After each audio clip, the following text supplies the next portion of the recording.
Today we have the 2018 Hyundai Kona, and this might just be the best crossover in its class. Well, we're going to take a detailed look at the exterior, the interior, and of course we're going to go for a test drive. Big thank you to Hyundai for providing this vehicle to review for you guys today. Let's get started. What's going on, everyone? Thank you so much for tuning in for this Hyundai Kona review. So starting out, the Kona has a very unique front end. It definitely looks very Jeep Cherokee-esque, and we do get LED daytime running lights on all trims. On our trim we have projector halogens right below, so those top ones are actually the daytime running lights, and the regular headlights are right there on the inside. Fog lights are optional. In order to get LED headlights, you will have to do the limited or the ultimate trim. What do y'all think of this front end? It's kind of unique looking. I think it actually looks kind of aggressive here. Coming around to the side, our Kona is dressed in the pulse red with the black roof, and I think it's a pretty good look. It's a pretty good contrasting look. For the wheels, they will go from 16 to 17 to 18, and we have the 17s right here on this mid-trim multi-spoke wheels. On those wheels, you will get 205, 215, or 235 with tires, 215s here with our 17. And then you have those big fenders kind of over each wheel. Definitely gives it a little bit more of an aggressive stance. And you'll have vented front disc brakes and solid rear disc brakes, and actually smaller brakes will be on the SE trim compared to this SEL and higher. We've got these black mirrors here. They do fold, but not power folding, and we've got the turn signal in them on this SEL trim as well. And you'll have blind spot mirrors on the SE trim, but we have the blind spot indicator in there for our trim. We do have body color door handles on every single trim and the smart key, which I will show you a little bit later. We have a McPherson strut front suspension, a coupled torsion beam in the back with front wheel drive, but you'll get a multi-link rear suspension with all wheel drive. And the Kona gives us 6.7 inches of ground clearance, and we've got LED taillights on the limited and the ultimate trim, but not on this trim. When I look at the back of the Kona, I definitely kind of think it looks a little bit like a squished, bigger crossover, but it's definitely pretty small. We even have a little lip up on top and a couple fins for aerodynamics right there. As for safety features, standard on the SEL trim and up will be blind spot monitoring with lane change assist plus rear cross traffic alert, and then optional on the SEL with the tech package, and standard on the ultimate is lane keeping assist, forward collision avoidance assistance with pedestrian detection, and then standard on the ultimate trim will be parking sonar and automatic high beams. Okay guys, getting into the back of the Kona, there's no power tailgate, but you have a little button right here. After you lift, it will lift up on its own with the hydraulics. Got a grab handle up there. And then behind here we have 19.2 cubic feet behind the second row. And got a little luggage case again. And I have my tripod back here, and there's some little spaces on each side. A little cubby right there, and in order to fold this down you have to go to the back seat, or you can reach over. Let me do that right now. You've got to make sure that the seat is out of the way, both seats, because there's not a lot of space, but just pull that little lever. There you go. And as you can see, once we have those seats folded down, it definitely opens things up for you. This cargo cover does come with the vehicle, but you can of course take that off with the strings up there, and this will give you 45.8 cubic feet in total. One good thing about this whole thing is removable. We have tie downs, 4 tie downs on this whole thing. You can slide this whole thing out, or you can lift it up for a little storage under here, and there's actually a compact spare tire under there as well. On the SEL trim and up, Hyundai does give us this key fob. It's a proximity key, pretty easy to use. There's just no remote start on here, but if you have the key on you, all you need is this little black button. You can push that to unlock it, and then when you leave, you can push it to lock it, and of course the mirror will flash. There's no sensor behind it, no power folding mirrors, but that's what you get. Okay, so how are these front seats? On the base SE and this SEL, we get 6-way cloth, and it's manual adjustability with a pump action to go up and down. There's no lumbar support on here, but with the SEL trim that we have right here, you will get heated seats.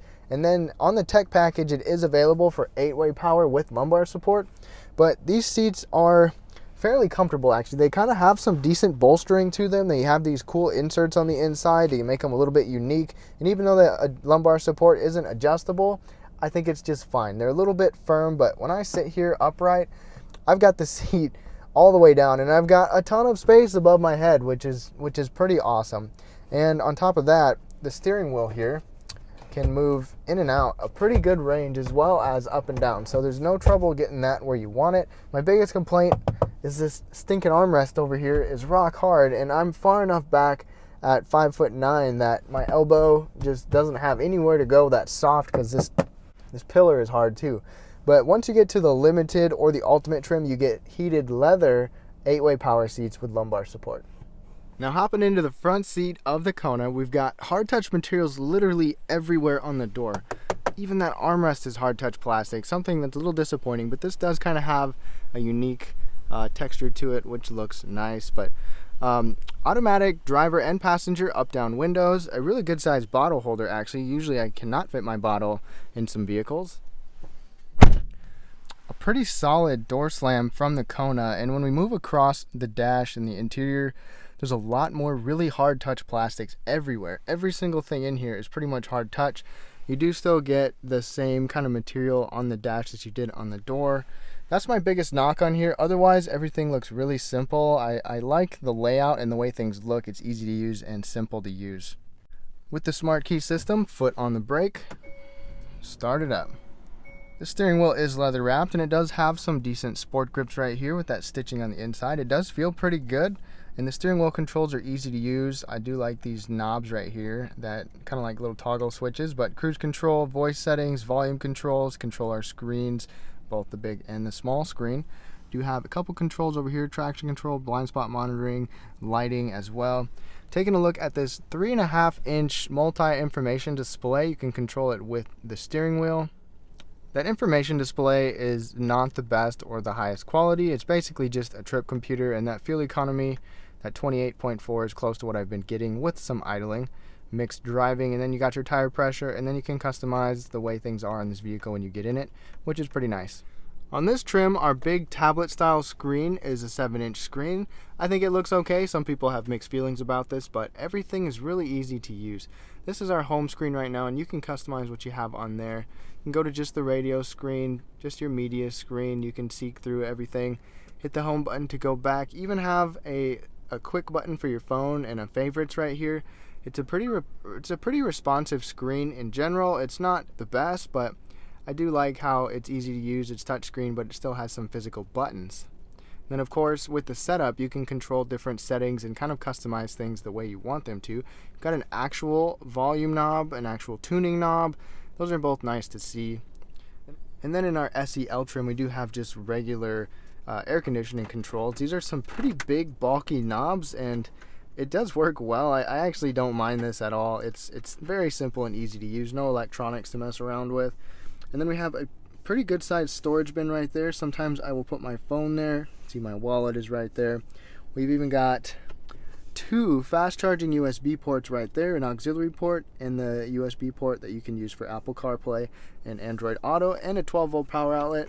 This is also plasticky. It's not grippy or anything like that. No wireless charging in this trim. Going back up to the screen, if I put it in reverse, we do get dynamic lines with our backup camera, which is always nice. There's no round view monitor or anything like that, or parking sensors going on here. This trim with the system will also give us a 6-speaker system with Sirius XM, just not on the base model. Going down to check out our shifter, I do like this. It does have some leather wrapped around it. You can even put it in drive, move it over to the plus and minus to manually shift your gears, and it's actually pretty responsive, makes this vehicle a little bit more fun. We've got 3-tier heated seat controls on both driver and passenger, your downhill descent control, plus our drive mode. You hit that drive mode button and it will change to sport or normal. Those are the only 2 modes you have. And we have, look at this, a classic handbrake right here. We actually get a regular parking brake, no electronic parking brake in here. The bottle holders are a little bit small, but they do accommodate this, and they will accommodate some other drinks. Moving back to our armrest here, this is the only real soft touch material that you get. It does have some decent padding to it. And then just your basic center console, no chargers in there, no lights in there. Going over to the glove box, there's no locking function here. It is soft opening, and there is a light in there, not too bad. The whole entire visor does slide out, and you have to click on that light in order to get your vanity light, but the entire visor will slide. It has a mirror, no automatic dimming mirror in here. We do have sunglass holders, and sunroof is available with the tech package. Now in terms of visibility for this crossover, it's pretty short. At least you do get an extra window by that rear pillar. Not too bad. I wanted to give you all a quick little look of the blue lighting for this interior at night of the Kona. Everything's lit up pretty well. The buttons you push, even your plug-ins. The screen looks nice. Nice evening lighting. Okay, hopping into the back of the Kona, we get the same hard touch materials that you get in the front. No soft materials on the door, but we do have a pretty good sized bottle holder right there. And sitting behind myself at 5'9", it's a little bit tight right here. I can fit without my knees touching, but I do actually have a decent amount of foot space, so that's good. We got mat pockets on both sides, but one thing you'll notice is there's no USB ports back here and no air vents, but we do have adjustable headrests. Plus we have a center folding armrest that is soft over here and a couple bottle holders. And to add to that, we've got grab handles on each side. And then when I sit up nice and tall, I do have good headroom. My hair is not even touching. I can fit a couple fingers above my head. Now under the hood of the Kona, we'll get a 2-liter 4-cylinder with multi-point injection, and that'll give us 147 horsepower and 132 pound-feet of torque. And that's paired with a 6-speed automatic transmission, and miles per gallon on this engine will be 27 city, 33 highway for front-wheel drive, and then 25 city and 30 highway for all-wheel drive. Then if you really want to spice things up and if you want more power, you can get more power on the higher trims. You will get a 1.6-liter 4-cylinder engine that is turbocharged, direct injected, and that'll give you 175 horsepower and 195 pound-feet of torque. And that'll be paired with a 7-speed dual clutch transmission, and it'll give you 28 miles per gallon in the city, 32 on the highway for front wheel drive, and then 26 city and 29 highway on the all-wheel drive model. Okay everybody, we are on the test drive for the Hyundai Kona right here. Test drive is always my favorite part. So my initial impression of the Kona is that it feels like a really solid little SUV. It's smaller than I was actually expecting, and I know it's in the subcompact class, but it feels really solid for being such a small vehicle. And even though we don't have the peppiest engine, we've got the base 2-liter 4-cylinder instead of the 1.6-liter turbo, acceleration actually isn't too bad. And with this 6-speed automatic, I think it does a pretty good job. In fact, I really like how you can put it into manual mode and shift with the gear selector. There's no paddle shifters or anything, but you can actually put it in manual mode and kind of have a little bit of fun with it. It seems to be pretty responsive too. The braking in the Kona is pretty good. It feels pretty linear. I really don't have a problem with it. Okay, we've got it in manual mode.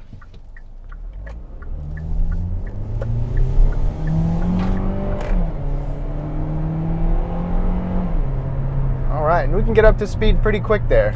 And it'll hold its RPMs, of course, if you leave it. You can even put it in sport mode, and sport mode basically acts the same way.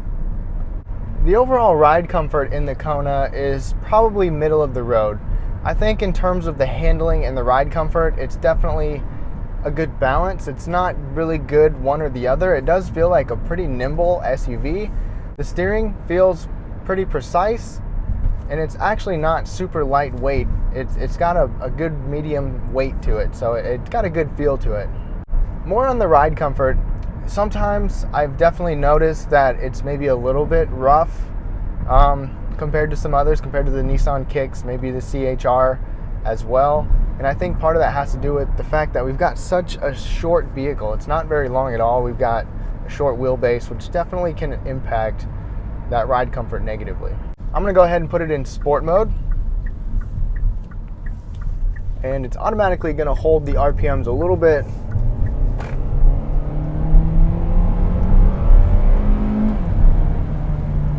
And it's holding the RPMs right now, so you get on it and it's ready to go. This thing is definitely more fun than you would expect for a little subcompact with the base engine.